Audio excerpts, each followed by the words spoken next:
eloko nini yango échanger eloko moko échanger ezalité donc tina ya ko désigner candidat moko kuna na seni ezalité yango bomoni peuple congolais bayebele awa pona koloba non na désignation ya moto moko kuna na seni biso nyonso bateni oyo tokolata yango awa mpe bana basoda mpe na kati ya bazali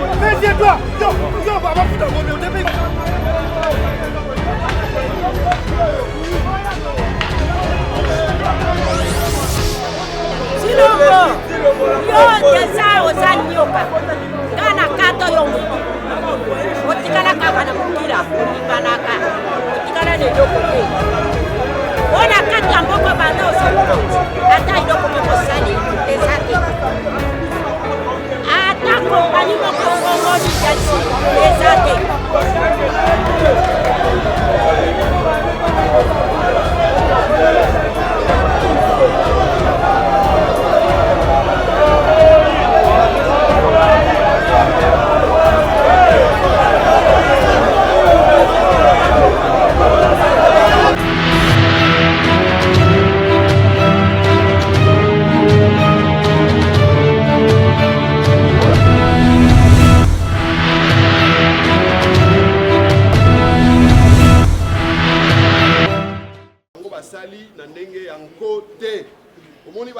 Qui mon mboka Adolphe Mozito coordonnateur ya la muka mokanda po ete biso pe totinda ba membre na biso na kati ya bureau ya seni on a toboyi mon mboka Adolphe Mozito a répondre bango alobi tokokota na makambo wana te yango lelo tosengaki bilenge na biso ya parti ndenge bozali wana tokende tokei ko finga moto te tokei ko iba eloko ya moto te po moyibi azali awa te eza boye te tokei ko buka eloko ya moto te po moto abukaka eloko azali awa te tozali bato ya mayele tozali bato tozali na souci ya bavi na biso en tant que bayi ekolo ekende malamu lobi tozwa misala tozwa makambo nyonso to ya malonga mais po ete ekende malamu esengeli bayoka mbela na biso tokei koyebisa batata episkopo banganga nzambe oyo église catholique église protestante musulmane oyo nyonso basangani lelo po babimisa président ya seni po akouta epa na bango toyebisa bango ke banganga nzambe batata ya milimo bolongwa na makambo oyo ndeko Chilombo akotisi bino na piège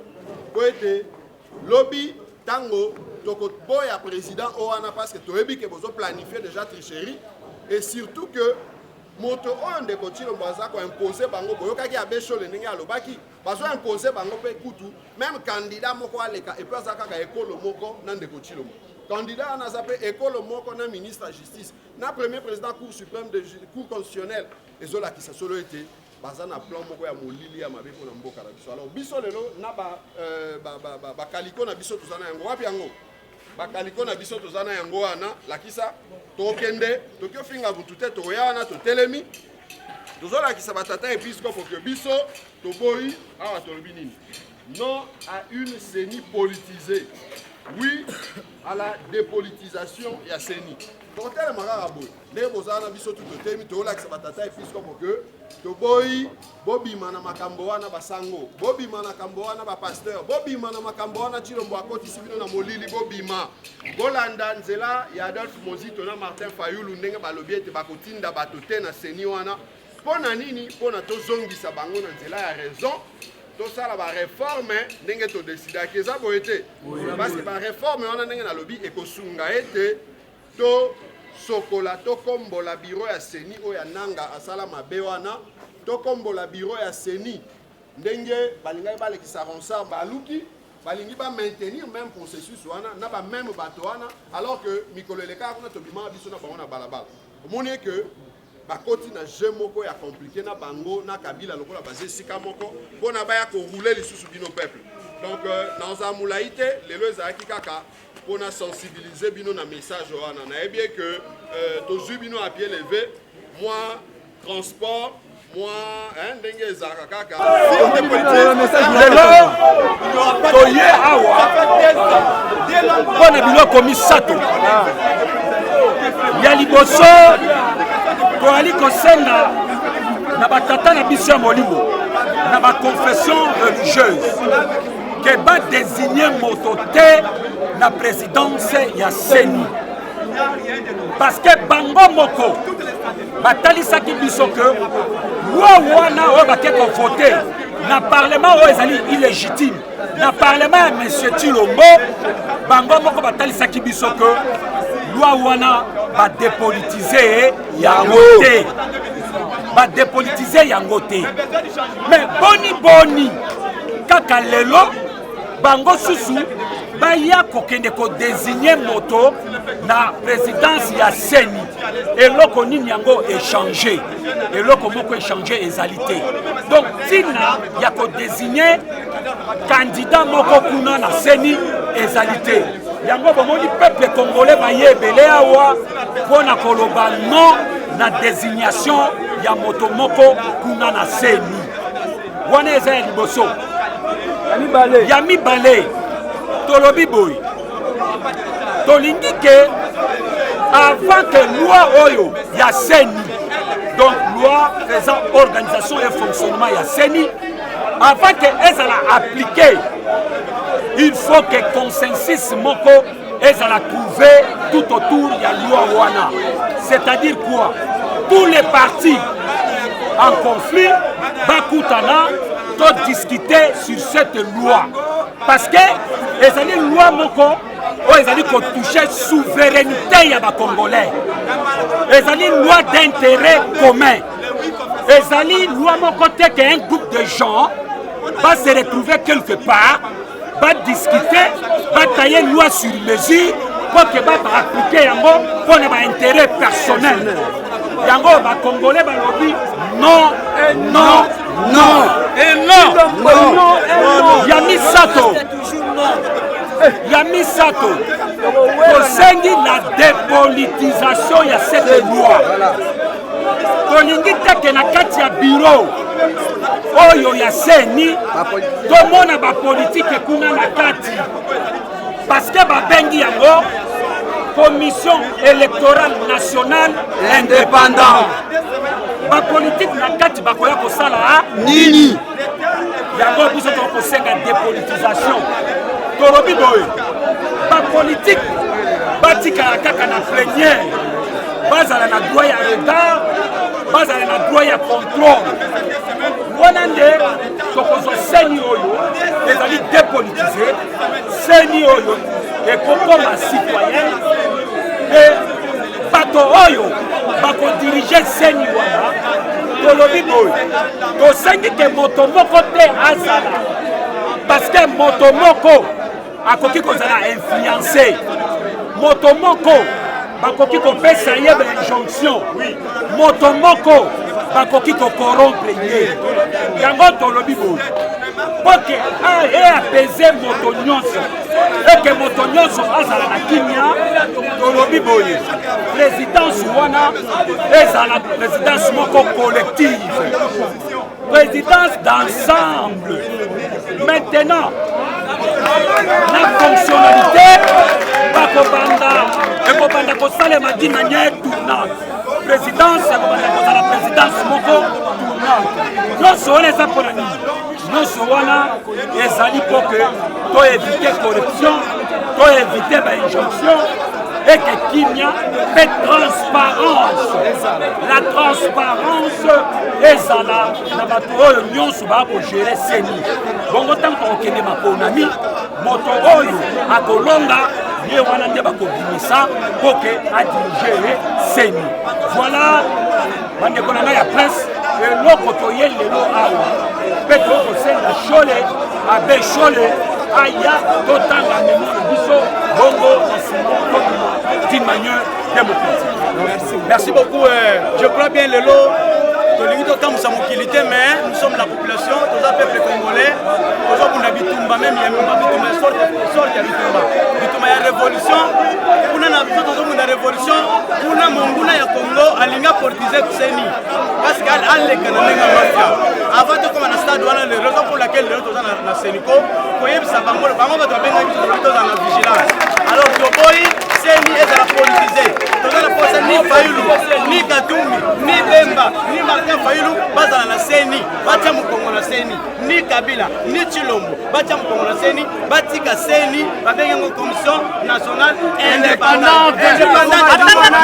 Mutu moko dia kotisa munoko na yera kati, mutu moko dia pesa injonction, basala musala bango librement. Un pays comme le pays na biso, to lobaka un grand pays, mais to changer pas makambo na moment oyo. Soit disant batalina va lobi l'état de droit. L'état de droit c'est l'indépendance de la CENI, c'est l'indépendance de la justice. Raison pour laquelle tozali awa, toyebi tumbate, mais toye lelo to alerter confession religieuse, batia mutu na bango na CENI te, batia CENI wana mais Chilombo, abimisi ba $50,000, $50,000, apesi na ba confession religieuse wana, babimisa mutu na ye Taliban, pour lobi proclamer résultat pour na ye. Biso ba peuple to boy, to ba alerter bango, soki ba moni que ça aventure, mikolo koya ba yango. Raison la présence na biso lelo ya population congolaise yango wana kati ya CENI. Soki eza possible na yango wana, soki eza possible. Soki résultat eza ya yekilo. Atika kata CENI wana, ezala nde wana. Soki asi aleki, mutu nyonso akozwa aleka. Pour que biso toboyi ba fraude wana, la manigance à tout moment, donc nous sommes vraiment lésés. Tolembi pour la CENI. Alors CENI ezala indépendant. Même si l'on m'a collé, mais Azala hors sujet, il y a CENI, Azala hors sujet. Donc, Atika CENI, Azala indépendant. Mais l'autre, c'est de rester à l'aïe, il y a bon. Et la chose, il y a 50%. Ce qui a dit, on peut zéro l'aïe. Silongo, yo desa ozanyoka, kana kato yongo. Otikala kaka na mukila, otikanaka, otikala ne lokote. Ona kati ya mboko banda osokonzi, ata iloko moko sali ezate. Ata kompani moko fongoli yasi ezate. Nano tika seni tika. Tika seni, otana omukuli. Soko limite, population ebima. Bituma oye yolobaki. Yolobaki. Omeka kosipa seni Yolobaki.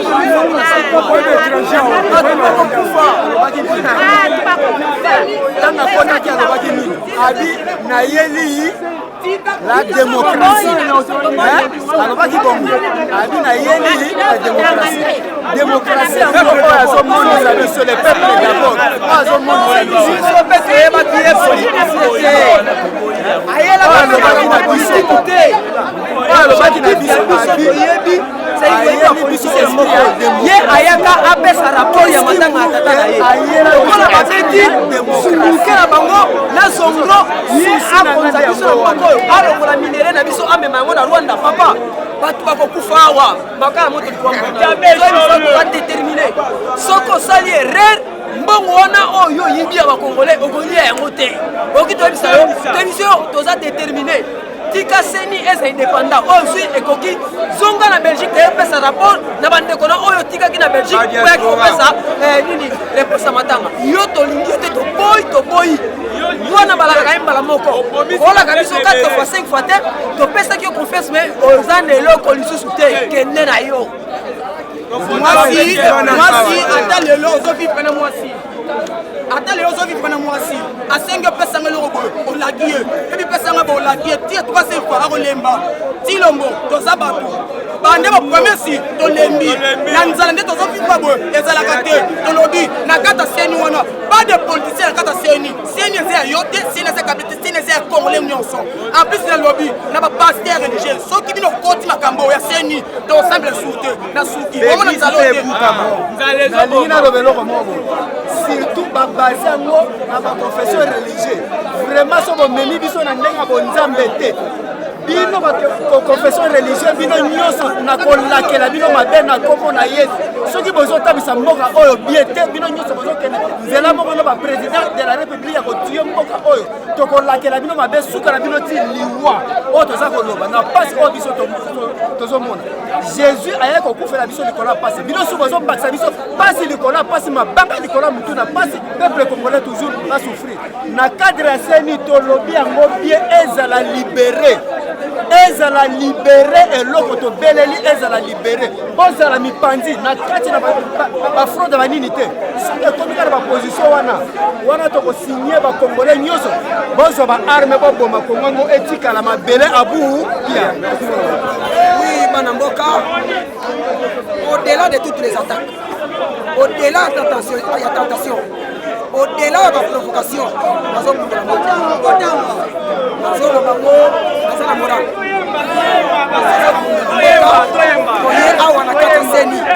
Toye pona kokabisa banganga nzambe toye pona kokabisa bampe toye pona kokabisa bango boye mumpe moko te akosede na tentation ya Chilombo mumpe moko te akoyokela Chilombo. Le Congo c'est notre pays à nous, elle nous appartient. Yango toye tolobi la RDC n'appartient à aucun politicien. C'est ça le problème. La RDC n'appartient pas à Kabila. La RDC n'appartient pas à Chilombo. La RDC n'appartient pas au président Ibi Martin Fayulu, mais la RDC appartient aux Congolais. Yango moni jeunesse congolais bakiti awa pona kodesa bamupe boye mutu moko te akokende na makambo ya Chilombo moko te akosede na makambo ya Kabila eza bongo awa pona kozala posa kozala na tabu za congolais kozala tabu za congolais kozala tabu za congolais oyi bazala 50 tozala tabu za koboya yango et puis déterminé tozobuta combat na biso pona kolongola mboka na biso tokotala mutute tokoyoka mutute toza awa avant de déplacer nous attendons l'arrivée des choses soki akomi awa après biso totangi na ba bon institution nga nazali collégien mobima ndenge naza awa totangi tozwi ba formation mais lelo boye courage mpe oyo akosala meme na bakompagnie mosusu oyo ya maboko ezali mais lelo boye pays ezotambola malamu te ntango esengi ke peuple bolobi na biso ke peuple ifale batela kotya mutu na ye na présidence peuple apona président po président wana ntango akokɔta aza na confiance ke peuple nde avotaki ngai nasala oyo ekosepelisa peuple mais eloko moko ekamwisaka biso pays na biso bapesaka biso pouvoir koloba ke pouvoir oyo eza ya peuple komba peuple koma na munoko lokola mutu azolia soki pondu mpo ezangaka te na matanga ezangaka te na fete okende boye peuple yango mascarde bazoloba kote peuple me makambo na bango bazosala bango moko tolingi seni ya tour oyo parce que biso peuple tovote boyibi na 2006 2011 2018 idem lelo boye tolingi lisusu te baseni politise tolingi lisusu te seni oyo akozala contact que ça soit na Félix que ça soit na Kabila que ça soit na baparti mosusu wana nyonso etikali te mais problème na biso eza boye toza na posa ya seni dépolitise seni oyo ekotinda bato oyo bazali compétent bato oyo bazali na souci ya peuple bato oyo bakoyeba koorganize baélection démocratique intègre apaisé mpe transparence eli koloba nini mutu oyo akobima bazala na kobanga te mpo na koproklame ye nde yango biso peuple toza na souci na yango dans ce cas toye komona Senko oyo ezali moko mpe oyo esangisi baconfession religieuse nyonso lokola biso peuple lelo boye na Congo tozali pays chrétien yango tolobi ke non lokola biso toboyi seni ezala politise mais tolingi seni ezala dépolitise yango toye liboso ya banganga nzambe ya Senko koyebisa bango boye toyebi ke bazali kosenga bango batinda mutu to batinda bakandida na bango po bakende kosangana na ya majorité basangana na ya opposition papa na ngai eloko eza bizarre Congo ekomi Congo moko ya baje comment c'est possible FCC ezala majorité IDPS ezala opposition tandis que kobima ya Chilombo lelo boy biso peuple to vote ete mais Chilombo bachaye epa ya Kabila oyo asimbi FCC lelo boye bango mibale bakei babandi kosala baje na bango lokola bato bazosakana na dame ke yo ozala na opposition nga nazala na majorité tomoni moto aza na souci ya peuple na kati na bango nyonso aza te biso mpe peuple toza nsima na bango te biso peuple tolingi seni dépolitiser yango toye na kombo ya peuple liboso ya chole seni dépolitisé. Oui, notre présence awa ezolakisa simplement peuple aza na kanda peuple atomboki makasi po intention ya Tshilombo na bato na ekomi mabe tomoni makambo toboyaki pa Kabila yango tokomongo na pa Tshilombo akomi koya nango c'est-à-dire ndeko Tshilombo akomi kosala seni oyo ya bondoki mpona Kabila donc abandi kolamba biloko ya bololo po ete biso tozala mabe et biso peuple congolais tolobi clairement boye et tozoloba yango clairement que tokolinga jamais seni eza politisé tolobi non à la scène dépolitisée à la scène politisée tolobi va dépolitiser seni batiela biso bato oyo bazala ba parti politique te. Deuxième chose toyebisi basango na bato nyonso basali nzamba pasteur des églises tolobi na bango soki bameki kotinda moto na bango na kati ya seni biso peuple tokosambela lisusu te l'église nyonso efo ekangama po église efo loba bosolo église efo teya bato vérité église efo s'attacher derrière souffrance à peuple soki bongo seke bazwaka biso mabonza pamba bazofaire souffrir biso batortire biso na pauvreté topesaka mabonza basolution mpo na mboka balingi kozwa te ekomaki batindaka mutu na bapolitike ya mabe o mise en place par bagouverneur ya mabe toboyi yango tolobi keno cette fois-ci peuple alingi seni ezala dépolitisé mpo na baélection tozwa moto peuple aponi ye wana nde akamba mboka. Merci ndeko.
ministre mwana na mboka azate bango nyonso général mwana na yazate même biso tokokende wapi bango bazoyiba mbongo bazotumisa bana na bango na baboka bango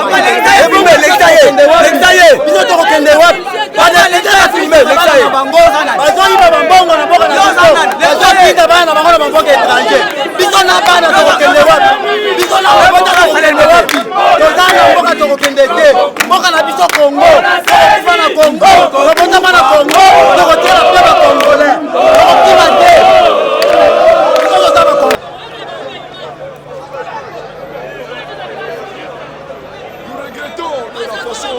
Dont la police se comporte, nous sommes venus voir nos pères spirituels pour donner un message qui ne participe plus à cette CENI inféodée, à cette CENI kabiliste.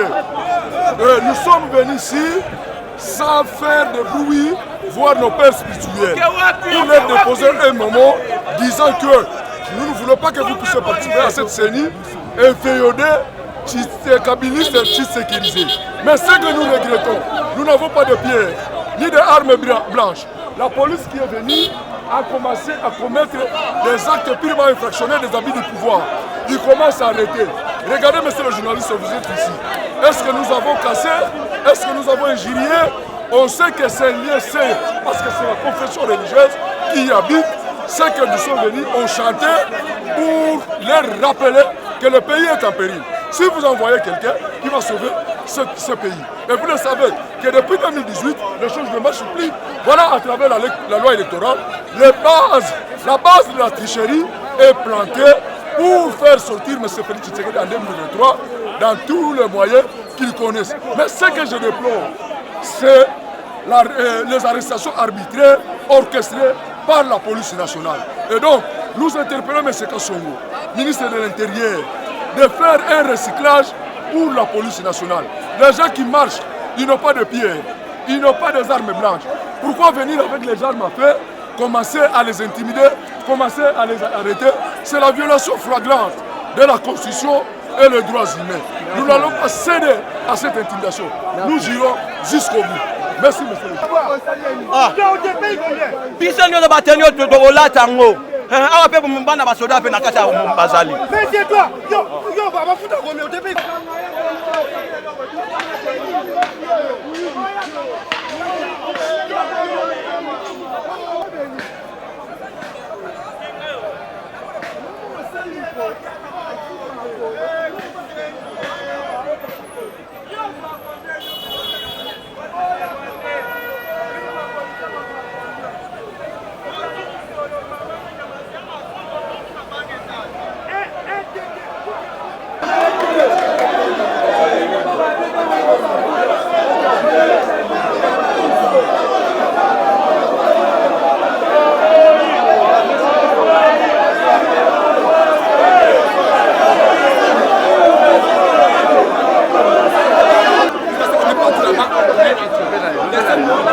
Les responsables ici, ce sont mes jeunes ici. Je prends mes responsabilités. Ils n'ont rien cassé ici. Ils n'ont rien cassé. Ils attendent changer pour remettre le nom. Alors, faites carnet. Tuez-le. Comme vous avez tué l'étudiant. Tuez-le comme vous avez tué l'étudiant. Ce sont des chrétiens catholiques qui sont venus chez eux. Personne ne les a. Non. C'est vous qui cherchez à ficher les gens pour voter. Vous m'avez filmé la première fois, monsieur. Oui, c'est pas pour vous faire la police. C'est pas civil. Non. On est chez nous.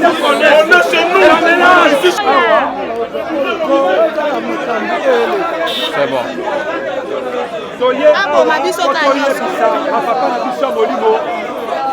La confession religieuse et nous sommes ensemble qui est désigné moto dans la résidence de la CNUT.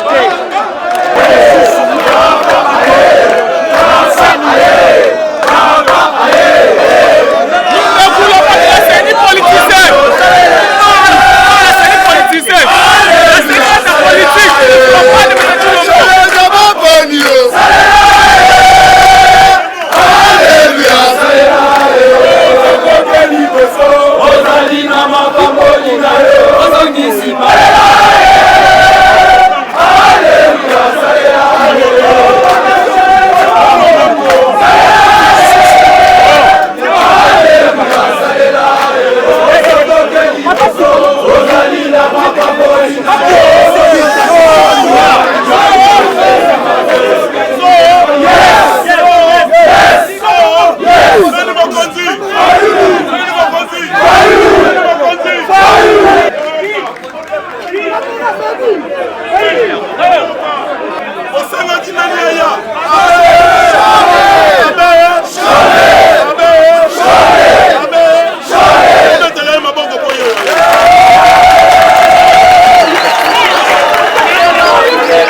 Lamuka. Mémo à la particulière attention du chef de confession religieuse de la République démocratique du Congo. Les confessions religieuses de la RDC s'apprêtent à désigner leurs membres à la CENI. À cet effet, la jeunesse de Lamuka observe que depuis la promulgation de la Constitution de la République en 2006, la RDC a organisé 3 cycles électoraux qui ont été émaillés de violences avec mort d'hommes, de fraudes avérées et de contestations à l'origine des crises répétitives de légitimité. La jeunesse de Lamuka note l'unanimité qui se dégage du fait que l'absence de crédibilité des élections en RDC et les contestations qui s'ensuivent fragilisent les institutions de la République et ne permettent point les débats utiles sur le développement de notre pays. La jeunesse de Lamuka constate que le processus ayant conduit à la promulgation de la loi sur la CENI non seulement souffre d'une absence de consensus des parties prenantes, mais aussi se caractérise par des menaces et intimidations exercées sur les chefs des confessions religieuses en vue d'imposer le choix du pouvoir en place. La jeunesse de Lamuka relève que la politisation de la CENI est de nature à préparer le lit de la fraude et à tuer la démocratie dans notre pays. La jeunesse de Lamuka demeure convaincue que les confessions religieuses ne sont pas prêtes à accompagner une forfaiture de trop qui va de nouveau plonger le pays dans une nouvelle crise de légitimité. La jeunesse de Lamuka exhorte les chefs de confessions religieuses de n'envoyer aucun membre dans une CENI politisée à outrance au risque d'être complice. Et enfin, la jeunesse de Lamuka demande par conséquent aux confessions religieuses de soutenir la recherche d'un consensus entre parties prenantes autour des réformes institutionnelles impératives en vue de la tenue des élections impartiales, crédibles et apaisées. Jeunesse de Lamuka. Viva! Opesi memo la biso na maboko ya motobo lukaki. Memo la biso yango oyo. La biso oyo ezalaki modèle toza kopesa ye. Memo la biso yango oyo tokopesa ye symboliquement yango oyo. Oyo ya propre yango oyo. Po basango faut pesa bango ya propre boye te. La basango baboko. Respect basango. Maboko. Alléluia, salela.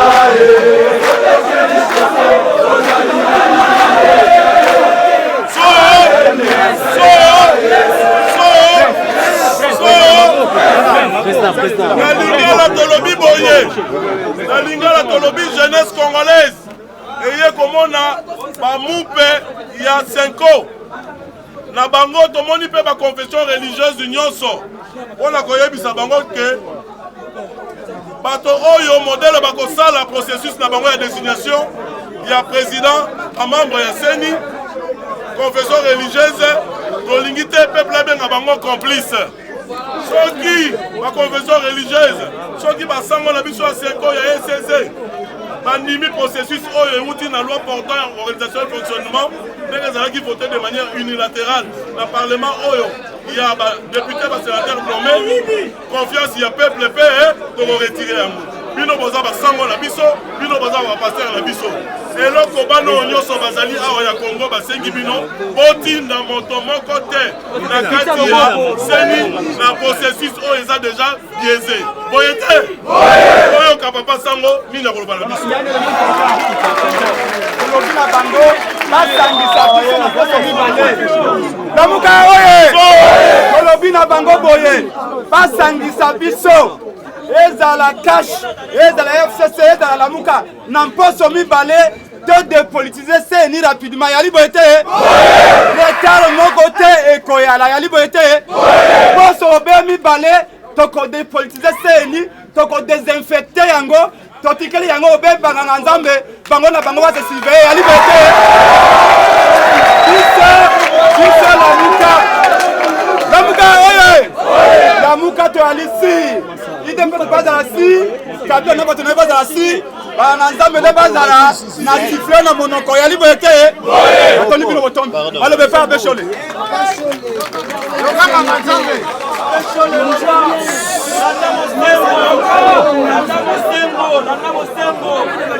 Bon, Papa Sango, topesi yo maloba.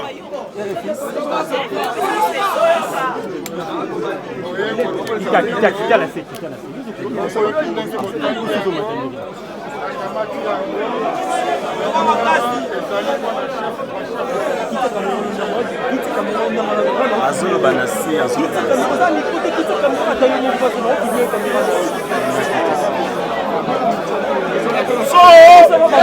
Papa Sango alobi boye alobi lelo baza kosangana ba confession religieuse mais moko topesi tosengi bango batinda délégué te akolakisa yango na ba confession religieuse nyonso boye bozala sur azwi na maboko na ye ndenge bosengi yango yosalema boye te